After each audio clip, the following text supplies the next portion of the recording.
კაცობა, ქრისტიანობა და ღირსება. თითქოს ამ ყველაფრის დამცველებად გვევლინებიან, ხო?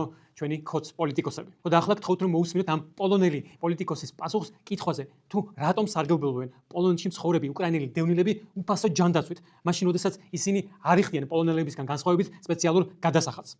12 მილიარდი. ეს ნიშნავს, რომ ჩვენი ბიუჯეტი 12 მილიარდ ზლოტს იღებს უკრაინის მოქალაქეების შრომისგან. ეს ამ კითხვაზე პასუხის კომერციული ნაწილია, მაგრამ ასევე არსებობს ადამიანური მხარეც. ქრისტიანული ფასეულობები ჩვენთვის რამეს ნიშნავს, არა?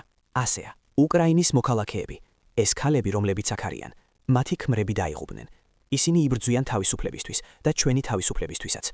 ალბათ გსმენიათ პრეზიდენტ ზელენსკის ბოლო განცხადება 90 დრონის შესახებ, რომლებიც პოლონეთისკენ მოფრინავდნენ და ძირითადად უკრაინელებმა ჩამოაგდეს. მათ გაიღეს ის ხარჯები, რაც პოლონეთისკენ მიმართული დრონების ჩამოსაგდებად იყო საჭირო.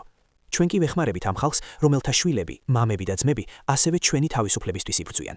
იმის გამო, რომ ომი უკრაინაშია, პოლონეთში ომი არ არის. და ახლა შეადარეთ ეს პასუხი ჩვენი კობახიძეებისა და კალაძეების გესლითა და ზიზღით ნარევ პასუხებს უკრაინელებთან დაკავშირებით და თქვით, სად არის მეტი ქრისტიანობა, ღირსება თუ თუნდაც ქართველობა.